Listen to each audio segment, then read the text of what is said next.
They dazzled on screen in diamonds. So why were some of them secretly drowning in debt? And why would a man as powerful as Sinatra hint that the fairy tale was a lie? Behind the red carpets were frozen bank accounts, predatory contracts, and studio threats disguised as loyalty. Tonight you'll uncover which golden era goddesses were living double lives and how Hollywood kept it quiet.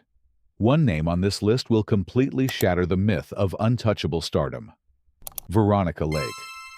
Frank Sinatra understood illusion better than most men in Hollywood. He built one. He protected one. And he saw through others instantly. According to long-circulated industry accounts, Sinatra once remarked during a private dinner in the late 50s that some of the biggest faces on the posters can't even pay for the paper they're printed on. When pressed, he reportedly mentioned Veronica Lake as an example of how the system devoured its own creations. Lake was Paramount's icy siren, the peekaboo hair, the cool stare, the femme fatale who defined wartime allure. In 1942, after this gun for hire, she was everywhere: magazines, billboards, studio showcases. America believed she was untouchable, but glamour was a rental agreement. Studio contracts during the 40s controlled everything: public image, roles, relationships, spending. Stars were loaned out like property. Salaries looked impressive in headlines, yet heavy deductions quietly drained them: agents, managers, studio fees, publicity costs. And when careers slowed, those fixed expenses didn't. Lake's reputation for being difficult began circulating suspiciously fast. Stories leaked. Columns shifted tone. A work offers thinned. A narrative formed. And in old Hollywood, once the press turns, the phone stops ringing. Sinatra allegedly admired talent, but despised hypocrisy. He had seen Columbia and Paramount protect male stars while female careers were quietly iced out. Lake's decline was swift. By the early 50s, she was no longer commanding top billing. By the late 50s, she was struggling for consistent work. Here's what rarely makes the glossy retrospectives: bankruptcy filings, tax troubles, asset liquidation. The woman who symbolized icy control was privately negotiating survival. What makes her inclusion haunting is this: Sinatra reportedly described her not as irresponsible, but as abandoned. Abandoned by a system that built her image, monetized it, and then withdrew support when profitability dipped. The studio never publicly admitted mismanagement. They never framed it as financial vulnerability. Instead, they shaped a personality narrative: difficult, temperamental, hard to insure. It's cleaner that way. Veronica Lake didn't look broke. She looked eternal. That was the point.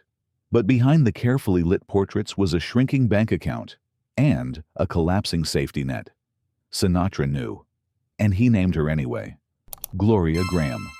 Success in Hollywood can be lethal when it peaks too fast.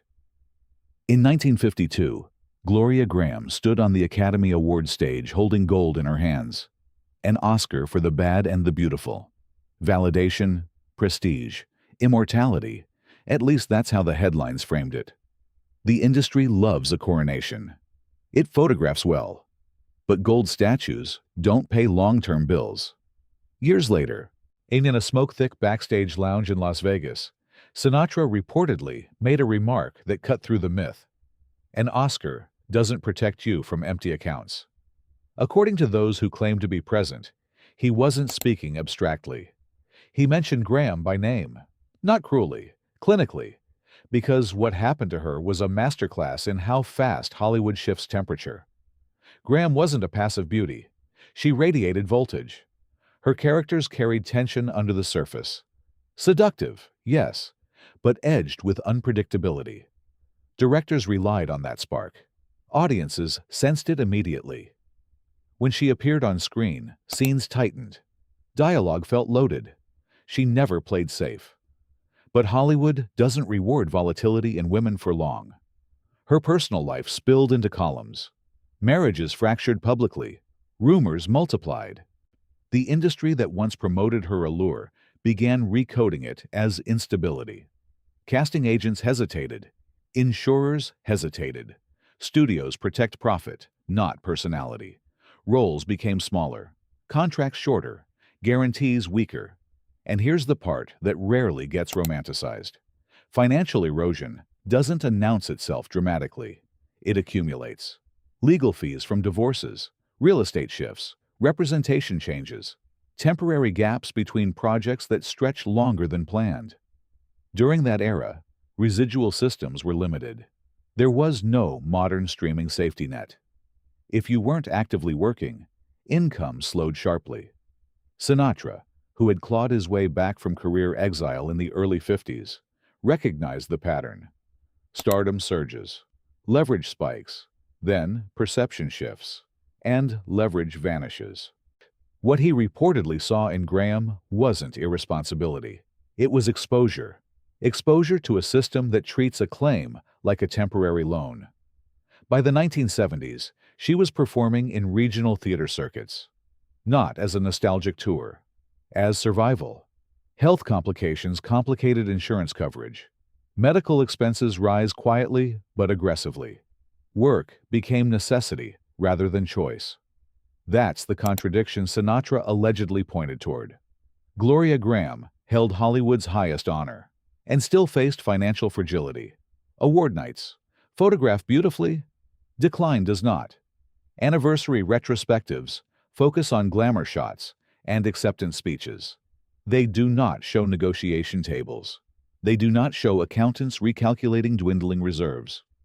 They do not show a woman recalibrating her identity after the industry has recalibrated her value. When Sinatra reportedly named her among Golden Era actresses who were secretly broke, it wasn't to scandalize. It was to indict the illusion that prestige equals permanence. Grahame never looked desperate. She looked luminous, controlled, cinematic, but contracts expire.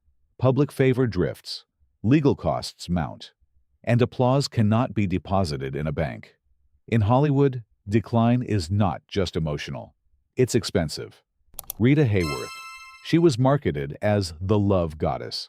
Silk gowns, studio lighting sculpted to perfection, a single hair flip that launched 1,000 pinups. When Gilda exploded in 1946, Rita Hayworth became Columbia Pictures' most bankable female star. Her image traveled overseas during wartime. Soldiers taped her to lockers. The press framed her as untouchable. But Sinatra reportedly once told an associate, "The posters made more money than she did." That line stuck. Hayworth's contract with Columbia was restrictive.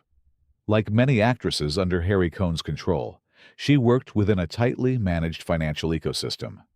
Salary structures looked large on paper, yet deductions, studio percentage structures, and lifestyle expectations eroded margins fast.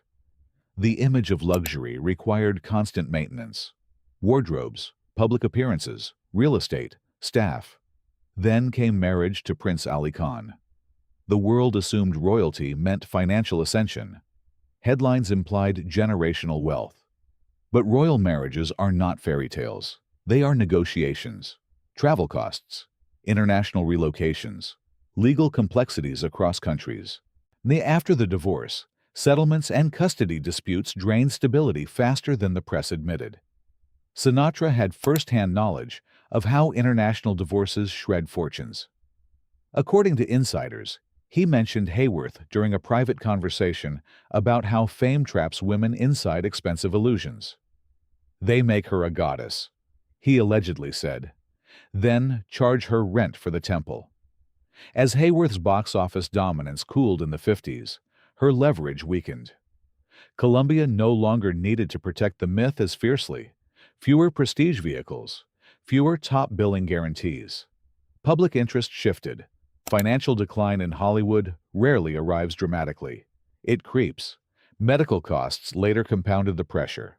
What audiences interpreted as temperament or inconsistency was later understood as health deterioration.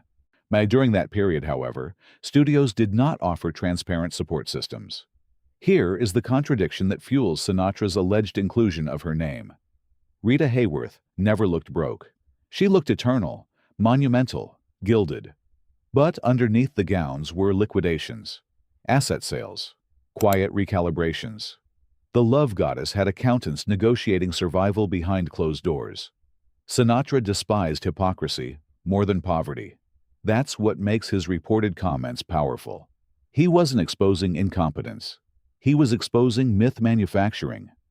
Hayworth symbolized perfection, yet perfection was financed on unstable ground. And when the spotlight dimmed, the revenue dimmed with it. The public never saw the recalculations. But Sinatra did, and he named her Hedy Lamarr. Beauty this symmetrical should have guaranteed security. Now that's what audiences believed. Hedy Lamarr wasn't just another MGM ornament. By 1949, after Samson and Delilah, she was positioned as both cinematic royalty and intellectual anomaly. The press loved the duality. Most beautiful woman in films. Secret inventor on the side. But invention doesn't equal income. Her frequency-hopping patent, later foundational to wireless communication, generated no immediate wealth for her. The military absorbed it. Recognition came decades later, without the financial windfall people assume today. Sinatra reportedly referenced Lamarr in a late-night conversation at the Sands, describing how brains don't protect you from bad contracts. According to accounts, he admired her sharply, but viewed her finances as a cautionary tale of misplaced trust. Multiple marriages, fractured assets. Divorce settlements accumulate. Legal representation costs multiply. Real estate investments fluctuate. The myth of endless MGM checks ignored the instability beneath. Lamarr also experienced something uniquely cruel: aesthetic expiration. Hollywood valued her face. When youth-centric casting shifted, roles thinned.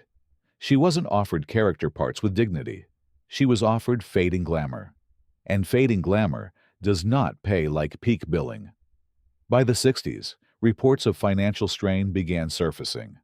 Lawsuits over alleged shoplifting, public embarrassment, relocation, retreat from the industry. Sinatra understood public humiliation intimately. He had rebuilt his career once already.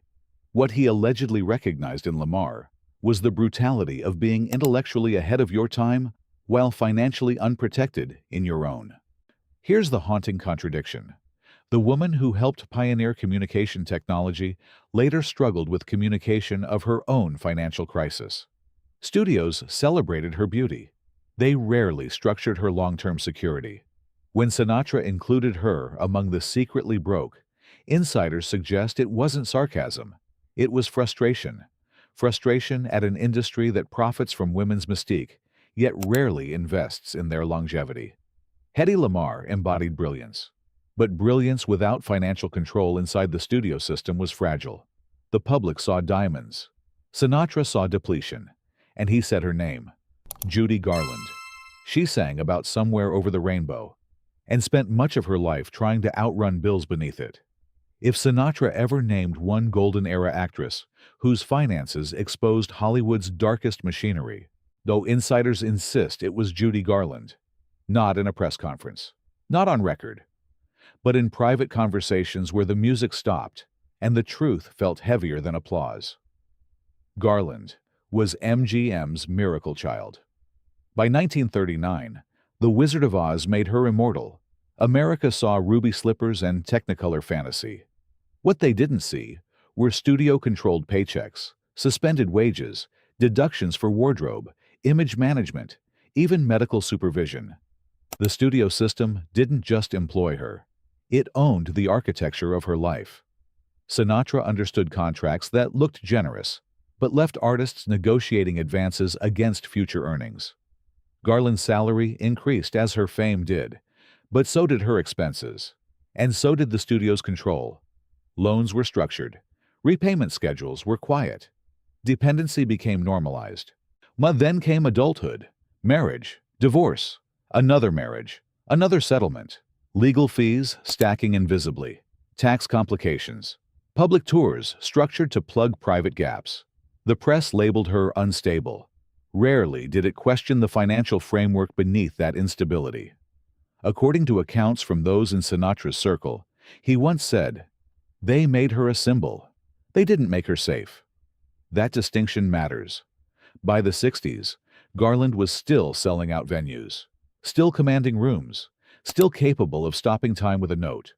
But sold-out crowds do not automatically erase accumulated debt, tax liabilities, and management missteps. At one point, reports indicated she faced serious IRS pressure. Performances became lifelines. Each curtain call was revenue. Each cancellation was crisis. And here is the contradiction that makes her number one.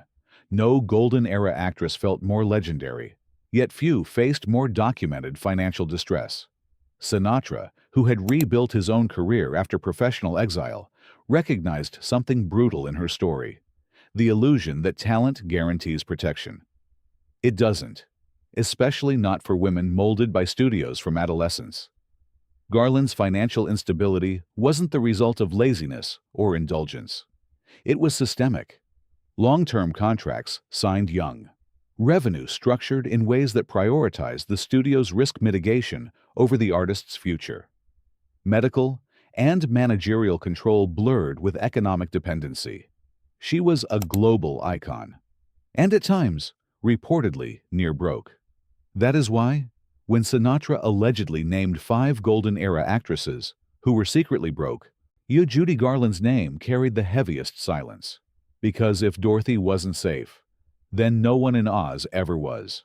5 goddesses, 5 legends, 5 illusions polished until they blinded the public. Frank Sinatra didn't need to shout their names from a podium. He only had to say them in the right room, at the right hour, to expose the truth. Old Hollywood wasn't built on glamour. It was built on contracts, leverage, and silence. Diamonds on screen, debt off camera. And here's the part that should haunt you. If these were the ones he admitted, who were the others he never dared to mention?